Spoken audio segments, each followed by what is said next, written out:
131. The Pequod meets the Delight. The intense Pequod sailed on. The rolling waves and days went by. The lifebuoy Coffin still lightly swung, and another ship, most miserably misnamed the Delight, was descried. As she drew nigh, all eyes were fixed upon her broad beams, called shears, which in some whaling ships cross the quarter-deck at the height of 8 or 9 feet, serving to carry the spare, unrigged, or disabled boats. Upon the stranger's shears were beheld the shattered white ribs and some few splintered planks of what had once been a whale-boat. But you now saw through this wreck as plainly as you see through the peeled, half-unhinged, and bleached skeleton of a horse. "Hast seen the white whale?" "Look," replied the hollow-cheeked captain from his taffrail. With his trumpet he pointed to the wreck. "Hast killed him?" "The harpoon is not yet forged that will ever do that," answered the other, sadly glancing upon a rounded hammock on the deck, whose gathered sides some noiseless sailors were busy sewing together. "Not forged?" And snatching Perth's leveled iron from the crotch, Ahab held it out, exclaiming, "Look ye, Nantucketer, here in this hand I hold his death. Tempered in blood and tempered by lightning are these barbs, and I swear to temper them triply in that hot place behind the fin, where the white whale most feels his accursed life." "Then God keep ye, old man, seest thou that?" pointing to the hammock. "I bury but one of 5 stout men who were alive only yesterday, but were dead ere night. Only that one I bury, the rest were buried before they died. You sail upon their tomb." Then, turning to his crew, "Are ye ready there? Place the plank on the rail and lift the body. So then, O God," advancing toward the hammock with uplifted hands, "may the resurrection and the life—" "Brace forward, up helm!" cried Ahab like lightning to his men. But the suddenly started Pequod was not quick enough to escape the sound of the splash that the corpse soon made as it struck the sea. Not so quick indeed, but that some of the flying bubbles might have sprinkled her hull with their ghostly baptism. As Ahab now glided from the dejected Delight, the strange life-buoy hanging at the Pequod's stern came into conspicuous relief. "Ha yonder! Look yonder, men!" cried a foreboding voice in her wake. "In vain, O ye strangers, ye fly our sad burial, but let us turn your taffrail to show us your coffin." This is the end of chapter 131. So, the Pequod came upon a ship named the Delight. Misnamed the Delight. So, irony is a word that's often used poorly, but here irony is appropriate because the literal meaning and the implied meaning are something different. So this is a sad ship named Delight, which means it should be happy. There's a lot of that in this book. Now, the Delight just faced off with Moby Dick the day before. So that means Ahab is probably within a day of Moby Dick. So there's getting really close. You know, the previous ship, the Rachel, had left about a day and a half before. And so now Ahab's still close to where Moby Dick is. And the Delight lost 5 men.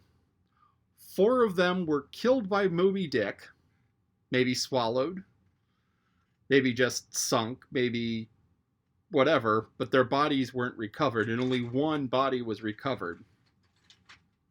And I mentioned before where the tradition was you take the sailor, you sew them up in the hammock, and you toss them overboard and let them sink. So here we have people who have died before.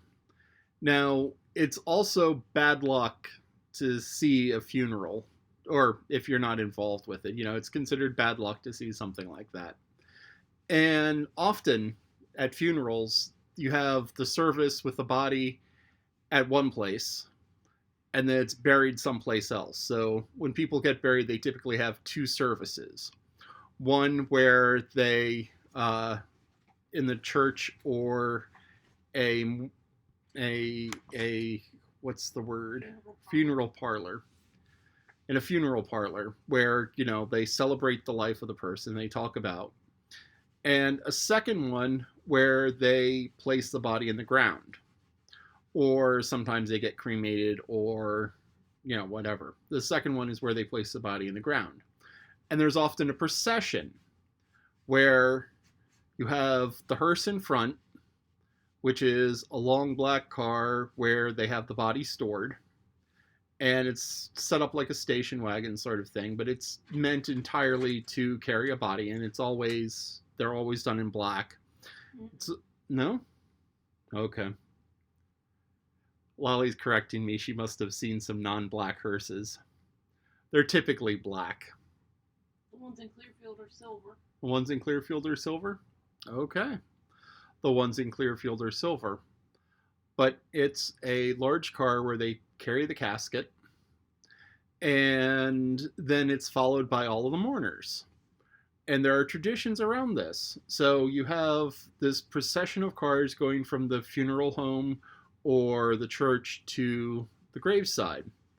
And they all drive with their headlights on, but a lot of people drive with their headlights on now anyway, so that's not part of it. They always drive a little bit slower, and they just stick together. They drive through red lights. I've seen them driving down the freeway, and they're going like 45 miles an hour as opposed to the 55 that everyone else is. They have their blinkers on. And it is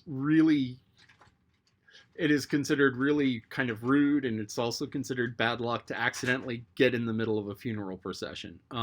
I've had it happen once or twice where someone didn't keep up with the car in front of them, and they didn't have their headlights on, and I just accidentally got in the middle. I was like, oh no, I'm in the middle of a funeral procession. I didn't follow them all the way to the graveside because I had no idea of who it was, but I felt really bad about it. And there's different... What? You should pull over. I pulled over and... Okay. In general, you should just let the funeral procession... Yep. Your Lolly says you should pull over for it like you would a fire truck or an ambulance or something like that, just out of a sign of respect. In New Orleans, there was a tradition where when they go to a funeral, the funeral procession is always this long, slow dirge. But after the funeral comes jazz music. And there's a couple of reasons for this. One of them is going back to the old Jim Crow laws, where blacks were not allowed to dance or party or have music in public. And I mean, it was just banned. But they could do it at a funeral. So they went and they did the somber going to the graveyard. And then afterwards, well, it's still part of the funeral, but the body's in the ground, so we can play jazz music. So it was partially that. And also partially because in Christian eschatology, and eschatology is the study of what happens after you die, or the set of beliefs of what happens after you die. In the Christian set of belief systems, death is just sort of a gateway into heaven. So, if you're a good person, if you believe in Jesus, you go to heaven. And so because most of the United States is Christian, and there are very strong Christian roots in New Orleans, especially Catholic, because New Orleans was settled by French. So there's this sort of heavy Catholic sensibilities down there. Not everyone, but there are some heavily Catholic sentiments there. So death is also kind of a celebration. It's like, okay, this person no longer has to deal with the pain and suffering of life. And, this person has been set free. So there were kind of two reasons for the jazz procession at the ends of funerals in New Orleans. But, so here you have the Pequod, and it's sailing past the Delight, and the Delight is having a funeral. But the Pequod is the one carrying the casket. And so we're carrying the coffin. Now, my brother has had this discussion. Had this discussion online where it's like, okay, what's the difference between a coffin and a casket? And I think the general consensus is that a coffin was coffin shaped. And you're like, well, what's a coffin shape? Well, the coffin shape goes out, goes down and out, and then comes in and out more slowly.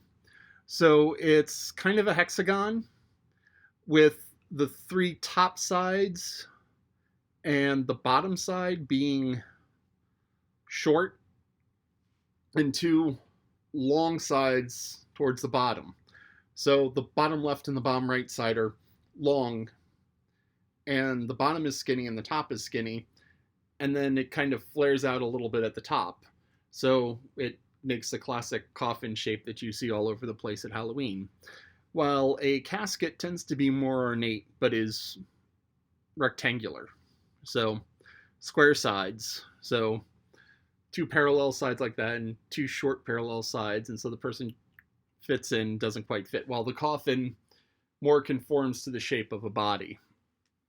So you have Queequeg's coffin hanging off of the back, and the Delight sees that, and they're like, we're burying and you have the casket. It's like, yeah, that's